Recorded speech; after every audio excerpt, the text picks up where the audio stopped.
And there you have it, right? Just like connecting lines and motives.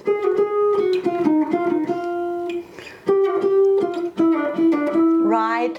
So that, you know, when the chord changes, we're not starting with like a complete new idea, but we can just like, you know, have the idea and continue it.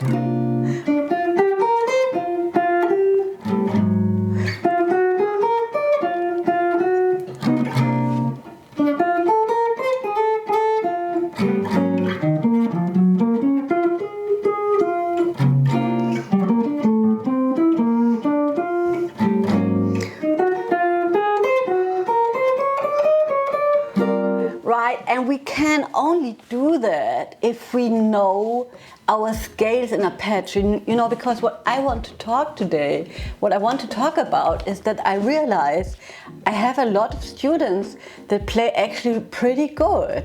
So they come in and they play a solo and I'm quite impressed and I'm thinking, cool line, cool this and that.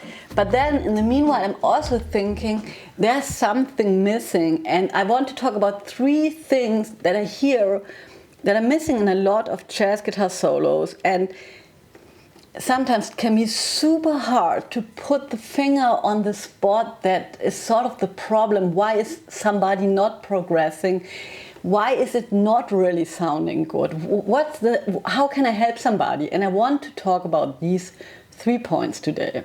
So first of all, I realized that many students play a mix of licks, a scale that they know somewhere on the fretboard, maybe a chord that they're going to ignore completely because they don't know what to play over it, and they're going to play another lick, right? So it's more like a puzzle that they have put together to somehow navigate a song, which is completely fine, right?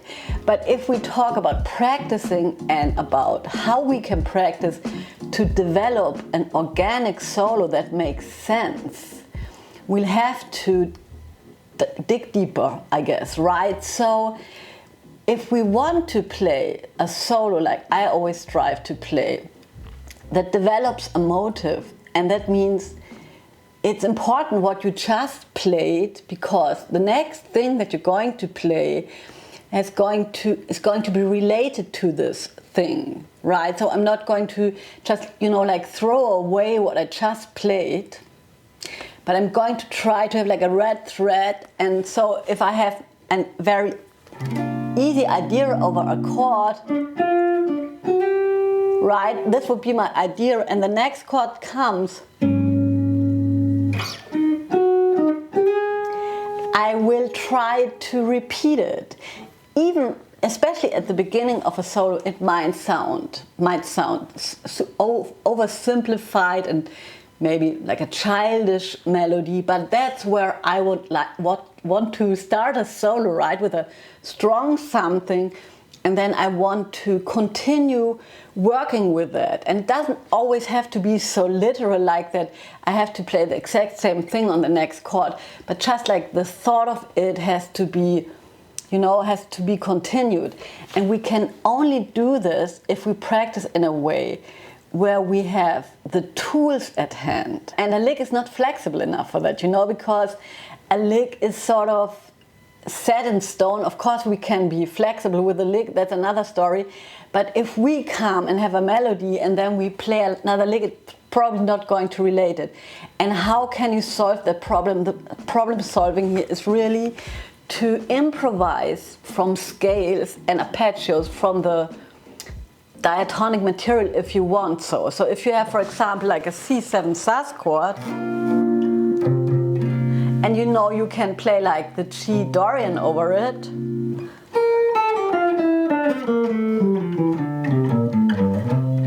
then I know I have 7 notes in different octaves.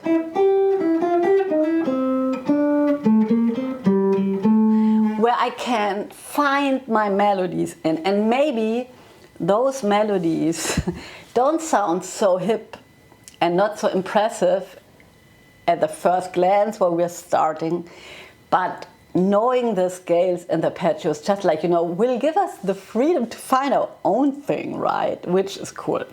So I highly urge you to be patient and pick 2 chords from the tune that you're practicing.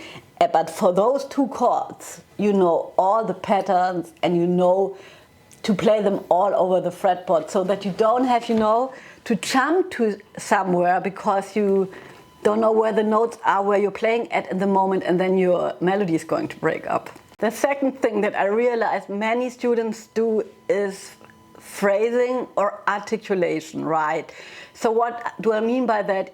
There are many ways to play something, right? If we have 3 notes, we can play them all long, we can play them short,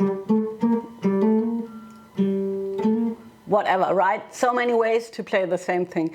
But I realized that many students have sort of an idiosyncratic articulation, and what I want to say, they have an articulation in the line of hammer-ons and pull-off and accents and short notes and long notes that they picked up at a certain time, maybe when they practice the line, or maybe they think it sounds cool, and they most often, first of all, play it always in the same way, and sometimes also not really well connected to the rhythm of the group that they're playing in or the other player.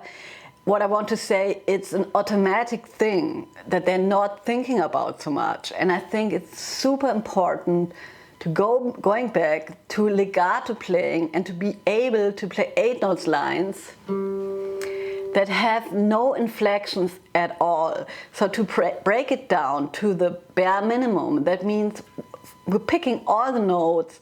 We're not sliding, not hammering, we're not doing all the stuff. We can do that later on. It's just an exercise to make sure that we can really play a good line. And then when we come back from that exercise, we can, choose how to play each note, how to articulate each note. It's a choice that comes from the musical situation that we're in. So if I play like this, it would be really like...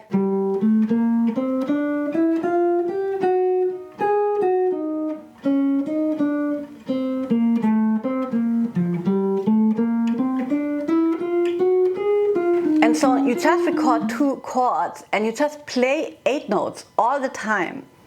Very, solid rhythm, really connecting to the jam track, and no glossing over, not playing for effects, not playing for it has to be cool, but just it has to be connecting.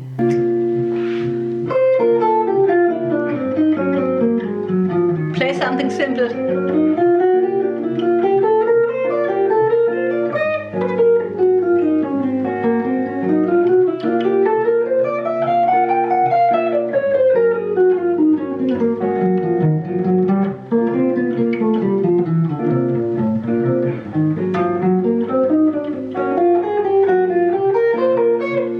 You know what I mean? So you're playing consecutive 8 notes, no inflections, and sort of it's still a scale exercise if you want to, but if you do that, it will force you big time of all automatic things, right?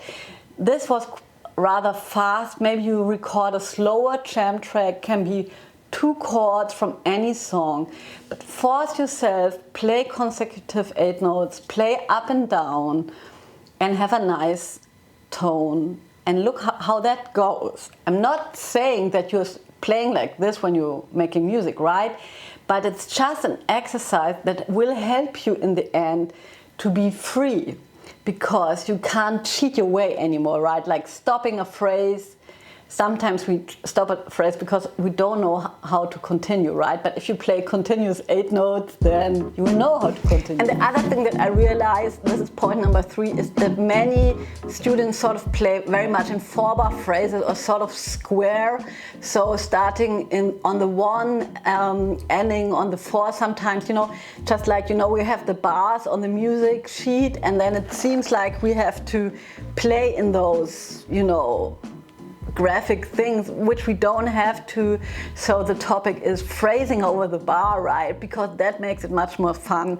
I also see many students, right, they end the melody at the end of the form, then the melody ends, and then they wait until the form repeats and they start their solo. That's also not very organic. We can also already start our solo a little earlier, and we can also continue our solo a little bit maybe into the next form, just to gloss over all those bars and to make it come alive. So one trick I have for you, how you can practice it. So one really good idea to practice is to have a pattern in any scale, right? So let's say we would have the F minor pentatonic, and then the pattern would be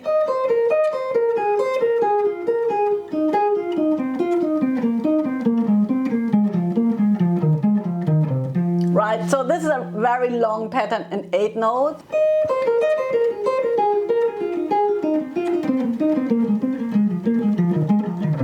Right, and then I would just like check out how long this line is, and then I would pass it in the end of the form. So basically, what am I doing? I'm having a scale that works, in this case, over all the chords. I'm having a pattern in the scale. I'm practicing the pattern. I'm knowing what I'm playing, 8 notes, triplets, 60 notes. I'm passing it into the form, and then I'm going to play it at the exact point where it is in the form. So it's going to resolve on the 1 of the form that you can see here. And then I'm going to improvise in between. This is a really hard exercise. If you can do that, I applaud you, because you'll need to know exactly where you are in the form. And of course you can do this with any line and with the very many possibilities for this exercise. But today let's have a look at Watermelon Man.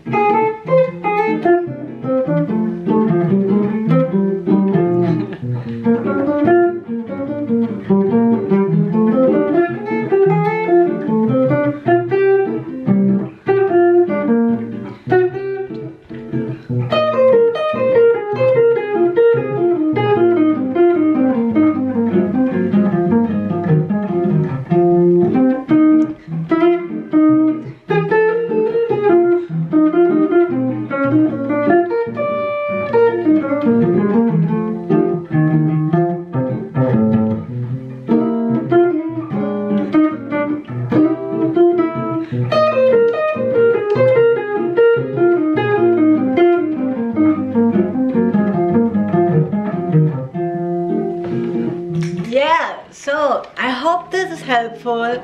Let me know how you practice playing jazz guitar solos, and maybe if you teach, let me know how you help your students get better at improvisation. See you next week. Bye.